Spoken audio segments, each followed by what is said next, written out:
Hello guys, innovative classes में आप सभी का स्वागत है। फ्रेंड्स, आज हम लोग झारखंड पॉलिटेक्निक के लिए फिजिक्स के 50 इंपॉर्टेंट क्वेश्चन सॉल्व करने वाले हैं। ठीक है, तो चलिए स्टार्ट करते हैं। तो आगे बढ़ने से पहले फ्रेंड, अगर आपने इस चैनल को अभी तक सब्सक्राइब नहीं किया तो प्लीज़ सब्सक्राइब कर दें और ज़्यादा से ज़्यादा अपने दोस्तों को भी शेयर कर दें। ठीक है, तो चलिए अब हम लोग पढ़ना स्टार्ट करते हैं। देखिए फ्रेंड्स, पहला क्वेश्चन क्या है, किसी बांध में इकट्ठा जल में कौन सी ऊर्जा होती है। ठीक है, तो देखिए जो चीज़ रुका हुआ होता है उसमें स्थितिज ऊर्जा यानी कि पोटेंशियल एनर्जी होता है। ठीक है, तो तालाब का या बांध का जल जो है वो रुका हुआ होता है, इसका मतलब उसमें क्या है, स्थितिज ऊर्जा है। ठीक है, यहाँ स्थितिज ऊर्जा होगा। ठीक है, सेकेंड नंबर का क्वेश्चन है, शक्ति का मात्रक यानी कि पावर का यूनिट क्या है। तो पावर को, शक्ति को वाट से दिखाते हैं। ठीक है, थर्ड नंबर का क्वेश्चन है, दाब P, बल F तथा क्षेत्रफल A के बीच संबंध होता है। तो देखिए दाब बराबर क्या होता है, बल बट्टा क्षेत्रफल, यानी P बराबर क्या हो जाएगा, F/A। ठीक है, फोर नंबर का क्वेश्चन है, पृथ्वी के किस भाग पर G का मान सबसे अधिक होता है। तो देखिए पृथ्वी इस तरह से गोल है ना, किनारे से थोड़ा सा चपटा और इस साइड से थोड़ा सा लंबा है ना, इस टाइप से ऊपर नीचे थोड़ा चपटा है। तो ये साइड, दोनों साइड जो है ये ध्रुव है ना, पोल है। तो पोल पर जो है स्मॉल जी यानी जो छोटा जी है, गुरुत्वीय त्वरण, इसका मान अधिक होता है ध्रुव पर, और जो मध्य है यानी भूमध्य यानी इस जगह पे जी का मान थोड़ा सा कम होता है। ठीक है, ठीक है, तो ध्रुवों पर सबसे अधिक होता है जी का मान। ठीक है, नेक्स्ट क्वेश्चन है 5 नंबर में, किसी वयस्क मनुष्य कम से कम कितनी दूरी तक स्पष्ट देख सकता है। ठीक है, देखिए कोई जो स्वस्थ आदमी है तो कम से कम कितनी दूरी तक देख सकता है, तो कम से कम बोला है। ठीक है, कम से कम स्पष्ट अगर देखना है तो स्वस्थ जो आँख होता है वो 25 सेंटीमीटर तक देखेगा। ठीक है, और दूर में जो होता है अनंत, मतलब जो आँख का परास है वो कितना है, 25 से लेके अनंत तक है, इन्फिनिटी तक है। ठीक है, 25 सेंटीमीटर से सामने लाएंगे तो आँख में जोर पड़ता है, 25 सेंटीमीटर तक हम लोग सही सही देख सकते हैं। ठीक है, और दूर में अनंत। ठीक है, तो ये भी क्वेश्चन इंपॉर्टेंट है। नेक्स्ट क्वेश्चन है 6 नंबर, मानव नेत्र के किस भाग पर प्रतिबिंब बनता है। तो देखिए रेटिना। ठीक है, दृष्टिपटल हिंदी में कहते हैं, कहीं कहीं ऑप्शन में रेटिना भी रहता है। ठीक है, नेक्स्ट क्वेश्चन है, आँख में प्रवेश करने वाले प्रकाश की मात्रा का नियंत्रण कौन करता है। ठीक है, देखिए आँख में जो लाइट घुसता है, हम लोग जैसे धूप में रहते हैं और अचानक अंधेरा रूम में घुसते हैं तो कुछ देर के लिए कुछ हम लोग को दिखता नहीं है, तो वो क्यों होता है, तो वो पुतली के कारण होता है। ठीक है, इंग्लिश में इसको प्यूपिल बोला जाता है। तो पुतली क्या होता है, बंद हो जाता है जब ज़्यादा रोशनी रहता है तो, और जब कम रोशनी होता है तो ज़्यादा खुल जाता है। ठीक है, तो पुतली, ठीक है, पुतली के कारण होता है, लेकिन पुतली को भी कोई नियंत्रित करता है, वो कौन है, वो है परितारिका, जिसको आइरिस भी बोलते हैं। ठीक है, तो आइरिस पुतली को कंट्रोल करता है, नियंत्रित करता है। ठीक है, और जो आँख का रंग है वो भी आइरिस यानी कि परितारिका के कारण ही होता है। ठीक है, किसी का आँख का रंग काला होता है, किसी का भूरा होता है, किसी का नीला होता है, तो वो आँख का रंग क्या है, वो परितारिका का ही रंग होता है। ठीक है, 8 नंबर का क्वेश्चन है, मानव नेत्र में बनने वाले प्रतिबिंब की प्रकृति। देखिए जो नेचर होता है इमेज का, आँख में बनने वाला, तो आँख में कौन सा लेंस है, उत्तल लेंस है। ठीक है, कन्वेक्स लेंस है, तो उससे जो इमेज बनता है वो कैसा बनता है, वास्तविक और उल्टा बनता है। यानी आँख में भी हम लोग का उल्टा प्रतिबिंब बनता है, लेकिन दिमाग हम लोग को सीधा करके दिखाता है। ठीक है, ये हो गया। 9 नंबर में, निकट दृष्टि दोष मायोपिया क्या होता है। देखिए तो निकट दृष्टि दोष क्या होता है, तो निकट दृष्टि दोष में क्या होता है, दूर का चीज़ साफ साफ नहीं दिखता है लेकिन सामने वाला साफ साफ दिखता है, तो वही है निकट दृष्टि दोष। एक होता है दूर दृष्टि दोष, जिसमें क्या होता है, दूर का साफ साफ दिखता है, निकट का साफ साफ नहीं दिखता है। तो देखिए फ्रेंड्स, पॉलिटेक्निक का एग्जाम में क्या होता है, निकट दृष्टि दोष ना लिख के मायोपिया भी लिख देता है। ठीक है, जब हम एग्ज़ाम दिए थे उस समय कुछ ऐसे ही क्वेश्चन आया था, लेकिन उस समय ऑप्शन में निकट दृष्टि दोष ना दे के मायोपिया लिखा हुआ था। ठीक है, तो हिंदी वाले जो हैं वो इंग्लिश वाला भी ध्यान रखिएगा, क्योंकि कभी कभी हिंदी नाम ना दे के उस जगह इंग्लिश नाम ही दे देते हैं। तो इंग्लिश वाला भी याद रखिएगा कि निकट दृष्टि दोष को मायोपिया कहते हैं और दूर दृष्टि दोष को हाइपरमेट्रोपिया कहते हैं। ठीक है, तो दोनों नाम याद रखिएगा। ये सब हम सारा वीडियो बना चुके हैं। ठीक है, आप लोग देख सकते हैं मेरा साइंस का प्लेलिस्ट में, ठीक है। क्लास 10 का साइंस का प्लेलिस्ट में जो मानव नेत्र तथा रंग बिरंगा संसार चैप्टर है, ह्यूमन आई वाला, उस चैप्टर में हम ये सारा चीज़ बता चुके हैं, हिंदी इंग्लिश दोनों मीडियम में बताए हैं, ठीक है। तो ये हो गया निकट दृष्टि दोष में क्या होता है, तो हम लोग को दूर का चीज़ स्पष्ट नहीं दिखता है।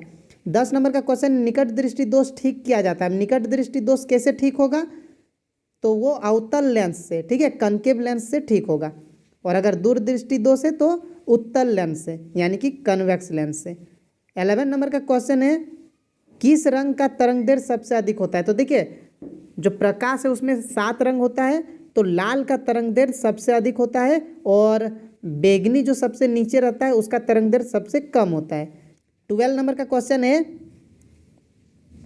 50 सेंटीमीटर फोकस दूरी वाले लेंस की क्षमता क्या होगी। देखिए लेंस का क्षमता निकालना यानी कि पावर ऑफ लेंस निकालना है, तो कैसे बनाएंगे इसको हम लोग अलग जगह बनाते हैं, ठीक है। देखिए फ्रेंड्स, एफ इक्वल टू कितना दिया हुआ है, 50 सेंटीमीटर, ठीक है, 50 सेंटीमीटर दिया हुआ है। लेकिन हम लोग को जब क्षमता निकालते हैं तो हमेशा जो एफ है वो मीटर में होना चाहिए। तो जब इसको मीटर में चेंज करेंगे तो 100 से डिवाइड करना होगा, मतलब कितना आ जाएगा 0.50 या सिर्फ 5 लिखिए ये भी चलेगा, ये मीटर में हो गया।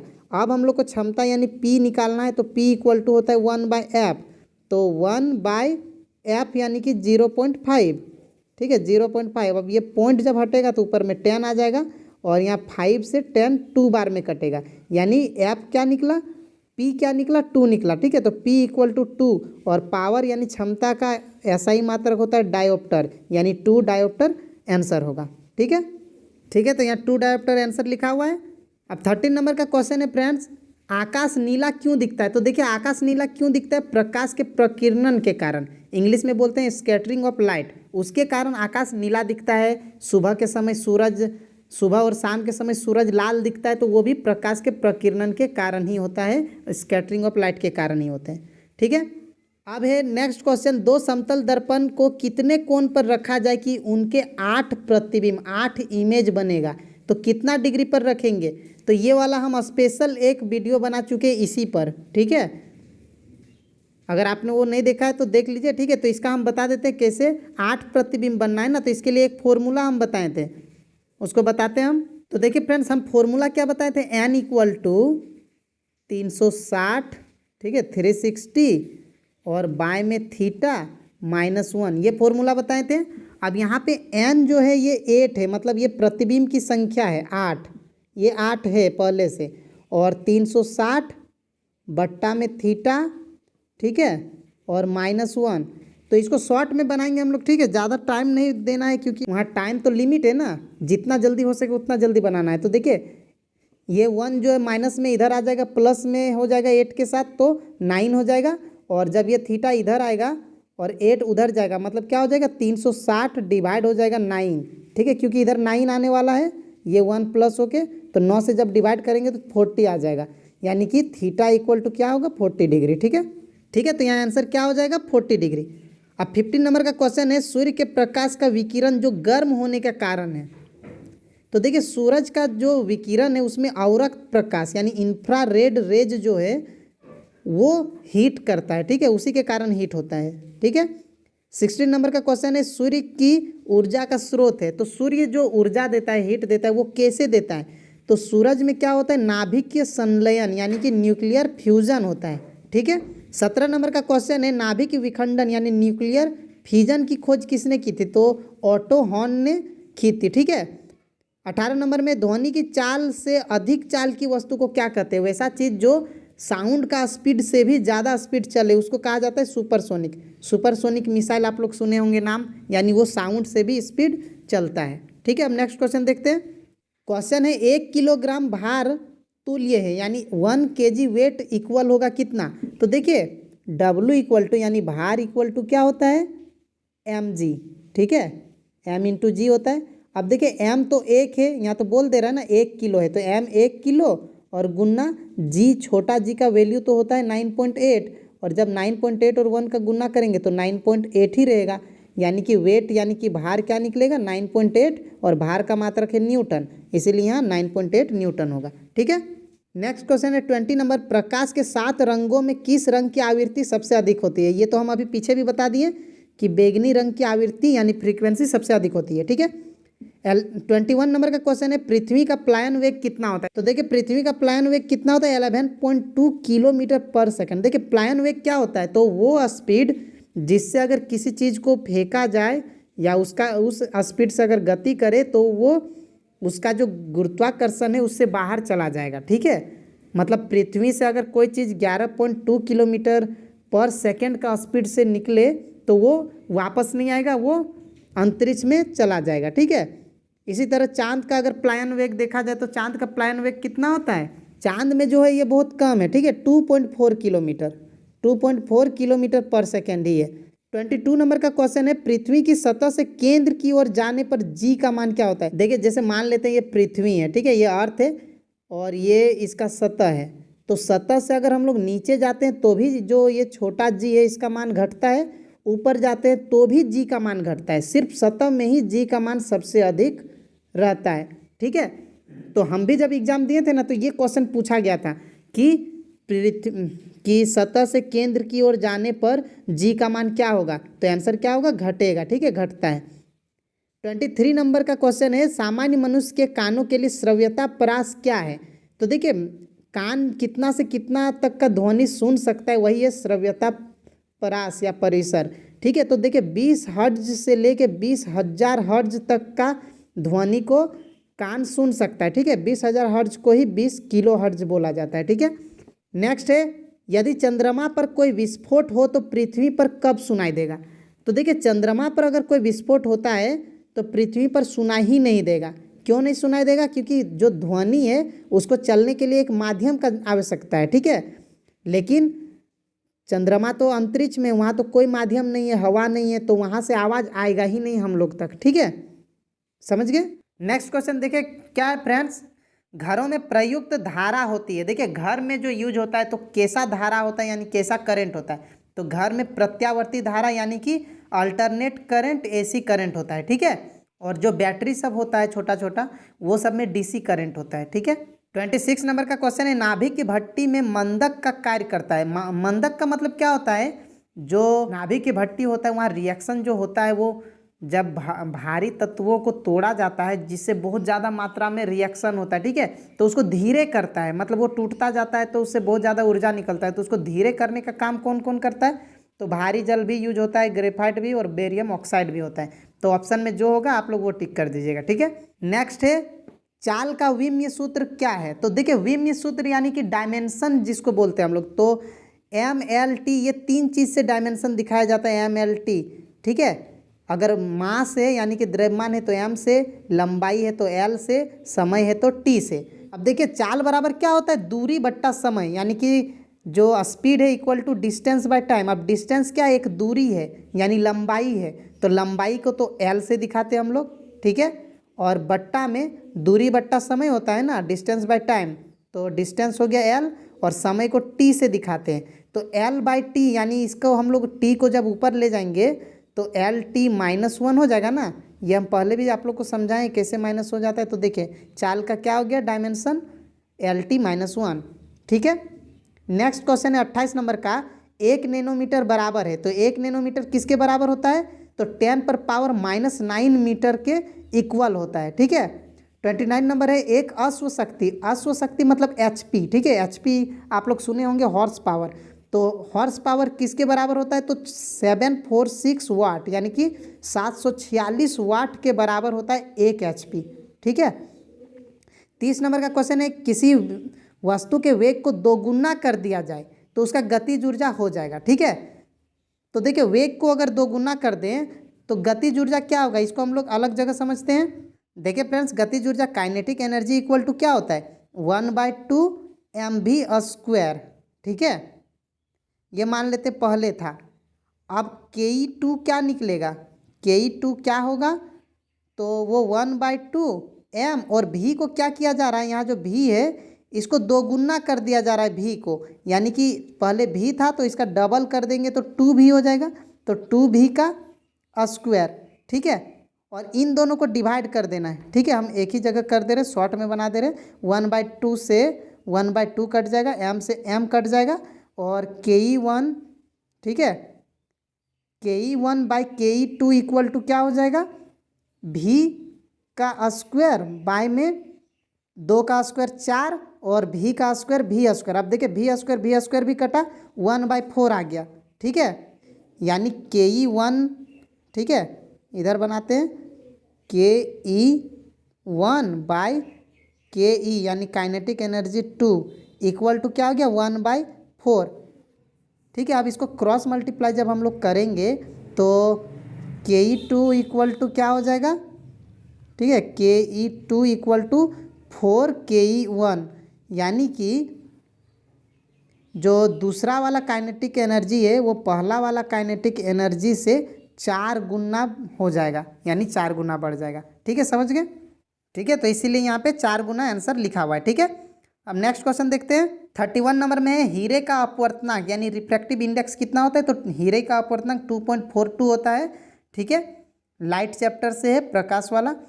32 में है प्रकाश किरण वायु से जल में प्रवेश करती है तो किस तरफ मुड़ेगी, ठीक है।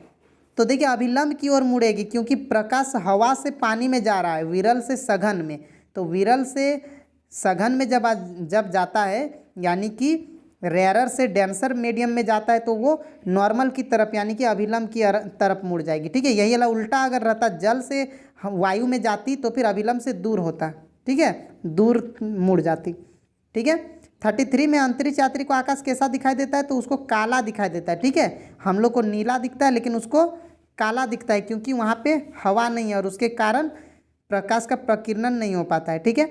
34 में जी का मात्रक क्या होता है, तो न्यूटन मीटर स्क्वायर पर केजी स्क्वायर होता है, ठीक है।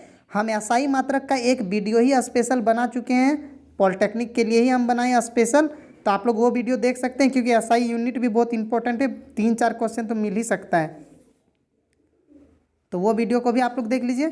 35 नंबर में वैश्विक ऊष्मन का मुख्य कारण यानी जो ग्लोबल वार्मिंग होता है, जो अर्थ का टेम्परेचर हर साल बढ़ते जा रहा है, तो उसका मेन कारण, मुख्य कारण क्या है, तो कार्बन डाइऑक्साइड है। इसके अलावा मीथेन भी होता है, तो कार्बन डाइऑक्साइड सबसे मेन है, ठीक है। 36 नंबर का क्वेश्चन है पानी का घनत्व सबसे अधिक किस ताप पर होता है, तो देखिए 4 डिग्री सेल्सियस में पानी का घनत्व यानी डेंसिटी सबसे अधिक होता है, ठीक है। 37 नंबर का क्वेश्चन है सूर्य ग्रहण कब होता है, ठीक है, तो सूर्य ग्रहण होता है जब सूरज और पृथ्वी के बीच में चंद्रमा आ जाता है, ठीक है। और चंद्र ग्रहण कब होता है, जब सूरज और चंद्रमा के बीच में पृथ्वी आ जाता है, ठीक है। तो सोलर सिस्टम से भी बहुत सारा क्वेश्चन बनता है, ठीक है, तो आप लोग इसको भी अच्छा से पढ़ लीजिए जो सौर मंडल है उससे।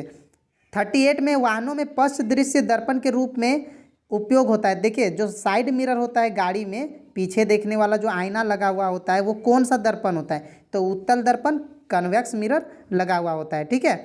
39 नंबर में है क्वेश्चन, एक 2 मीटर लंबे व्यक्ति को अपना पूरा प्रतिबिंब देखने के लिए न्यूनतम कितनी लंबाई का समतल दर्पण चाहिए, ठीक है, बहुत इंपॉर्टेंट क्वेश्चन है। जैसे एक 2 मीटर लंबा आदमी है और उसको अपना पूरा शरीर देखना है, सर से लेके पैर तक, तो उसको कितना बड़ा आईना चाहिए, तो जितना बड़ा व्यक्ति है उसका आधा, ठीक है। व्यक्ति अगर 2 मीटर का है तो आईना 1 मीटर का चाहिए, तो उसको पूरा शरीर दिख जाएगा, ठीक है। नेक्स्ट क्वेश्चन है 40 नंबर में, दर्पण से बने प्रतिबिंब का आवर्धन m है, तो दर्पण होगा, कैसा दर्पण होगा, ठीक है, तो m इक्वल टू क्या होता है, h'/h है ना, h,/h बोल सकते हैं हम लोग, तो h है इमेज यानी कि प्रतिबिंब का ऊंचाई और ये हो गया वस्तु का ऊंचाई, तो ये दोनों जब इक्वल होगा, प्रतिबिंब भी उतना ही बड़ा, वस्तु भी उतना ही बड़ा, तो फिर कट के 1 आ जाएगा ना, तो m इक्वल टू 1 आ जाएगा। दूसरा दर्पण में भी हो सकता है लेकिन वहाँ पे +1 नहीं आएगा, -1 आएगा, ठीक है।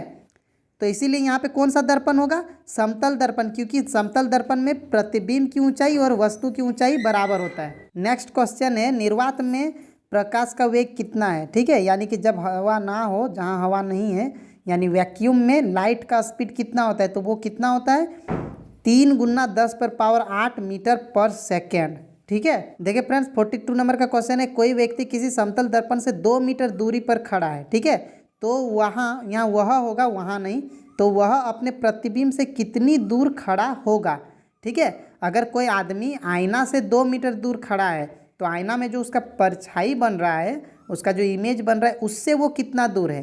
तो देखिए मान लेते हैं यहाँ बीच में आईना है, यहाँ कोई आदमी खड़ा है, तो इसके द्वारा ये जितना दूर है इसका परछाई भी इतना ही दूर अंदर में होता है, ठीक है। यानी कि इधर 2 मीटर तो इधर भी 2 मीटर, यानी कि ये अपना परछाई से 4 मीटर दूर है, ठीक है। तो यहाँ आंसर क्या होगा 4 मीटर, ठीक है, समझ में आ रहा है। अब 43 नंबर का है क्वेश्चन, सूर्य के प्रकाश को पृथ्वी तक पहुँचने में कितना समय लगता है। सूरज से जो प्रकाश आता है तो पृथ्वी तक आने में इसको लगभग 8.3 मिनट, ठीक है, लगभग 8 मिनट का टाइम लग जाता है, ठीक है। 44 नंबर का क्वेश्चन है, सबसे गर्म ग्रह, ठीक है, हॉटेस्ट प्लेनेट क्या है। तो शुक्र यानी कि वीनस, ठीक है, जो दूसरा नंबर में ग्रह है वो सबसे गर्म ग्रह है, पहला वाला सबसे गर्म नहीं होता है।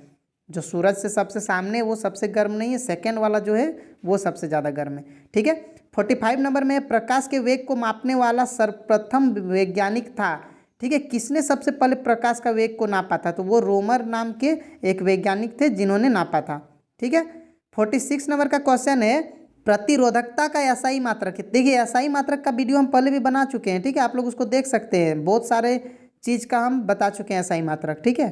तो प्रतिरोधकता का एसआई मात्रक क्या होता है, ओम मीटर, और सिर्फ प्रतिरोध रहेगा तो सिर्फ ओम होगा आंसर, ठीक है। अब नेक्स्ट क्वेश्चन देखते हैं। देखिए 47 नंबर का क्वेश्चन है, कोई व्यक्ति समतल दर्पण की तरफ 20 मीटर प्रति सेकंड के वेग से दौड़ रहा है, तो मनुष्य का प्रतिबिंब मनुष्य की ओर कितनी तेजी से दौड़ेगा, ठीक है। देखिए समतल दर्पण के सामने अगर कोई दौड़ता है तो उसका परछाई भी उधर से दौड़ता हुआ आता महसूस होता है ना, लगता है ना कि प्रतिबिंब भी दौड़ रहा है। तो अगर आदमी 20 मीटर का स्पीड से दौड़ रहा है तो प्रतिबिंब कितना स्पीड से दौड़ेगा, तो वो डबल रहता है, ठीक है, डबल हो जाता है, डबल स्पीड से लगता है कि डबल स्पीड से वो दौड़ रहा है उधर से, ठीक है।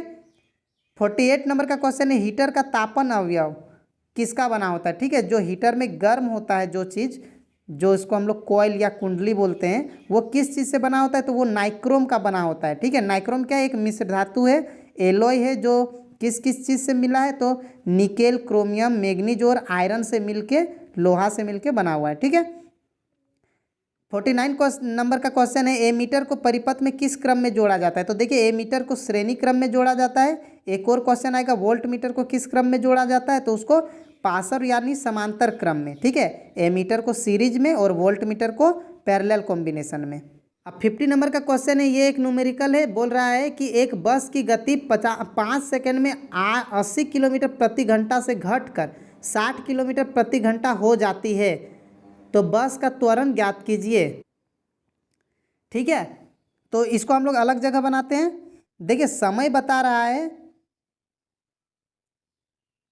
समय दिया हुआ है 5 सेकंड, ठीक है, और जो प्रारंभिक वेग है, शुरू का वेग u इक्वल टू दिया हुआ है 80 किलोमीटर प्रति घंटा, ठीक है। किलोमीटर प्रति घंटा ऐसे भी लिख सकते हैं या फिर h में -1 भी लिख सकते हैं। अब u है और v कितना है, v है 60 किलोमीटर प्रति घंटा, है ना। शुरू में स्पीड था 80, बाद में हो गया 60।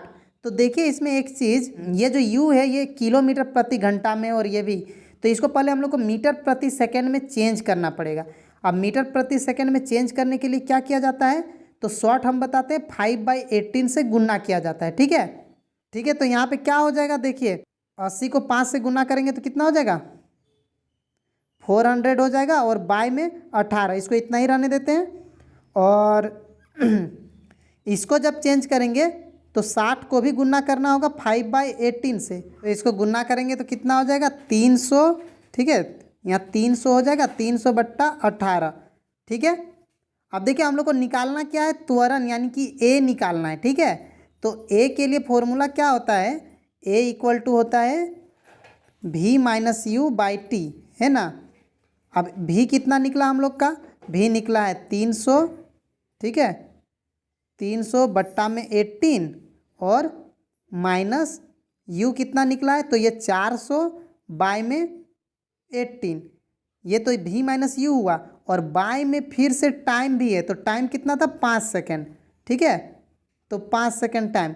अब यहाँ पे जब हम लोग ऊपर में सॉल्व करेंगे तो एलसीएम लेना होगा, तो 18 का 18 ही रह जाएगा, और यहाँ पे 300 - 400, ठीक है, हम शॉर्ट में बना दे रहे हैं, 300 - 400, तो यहाँ पे माइनस में आएगा 100, ठीक है, क्योंकि 400 में 300 घटेगा, माइनस में 400 है, और यहाँ पे बाय में फिर 5 है। तो ये जो नीचे ये मेन बाय है ना, बट्टा यहाँ पे है, तो इसके नीचे वाला चेंज हो जाता है, मतलब पलट जाता है। तो यहाँ पे -100 और बाय में 18, और यहाँ पे गुन्ना हो जाएगा, ये 5 जो है ये 1/5 हो जाएगा, ठीक है। अब 5 से इसको जब हम लोग डिवाइड करेंगे तो 20 बार में 100 आएगा, ठीक है। अब 20/18 हो गया। अब 20/18 को जब हम लोग डिवाइड करेंगे तो 1 पॉइंट, ठीक है, 18 का 18 आएगा, और 0.1 इस तरह का कुछ आएगा, 1.1, और माइनस में आएगा क्योंकि यहाँ माइनस है, और ये ए निकल रहा है ना, तो ए का होता है मीटर पर सेकेंड स्क्वायर। तो ये आंसर हो गया 1.1 मीटर पर सेकेंड स्क्वायर, ठीक है। तो इसीलिए यहाँ पे माइनस में 1.1 मीटर पर सेकेंड स्क्वायर आंसर है, ठीक है, समझ गए। ठीक है फ्रेंड्स, अगर आप लोग ये पीडीएफ डाउनलोड करना चाहते हैं तो डिस्क्रिप्शन में लिंक दिया हुआ है, आप लोग वहाँ से इसको डाउनलोड कर सकते हैं, ठीक है फ्रेंड्स। वीडियो अगर अच्छा लगा तो लाइक कर दें, और अगर आप इस चैनल पर नए हैं तो प्लीज़ सब्सक्राइब कर दें और अपने दोस्तों को भी शेयर कर दें। Thank you.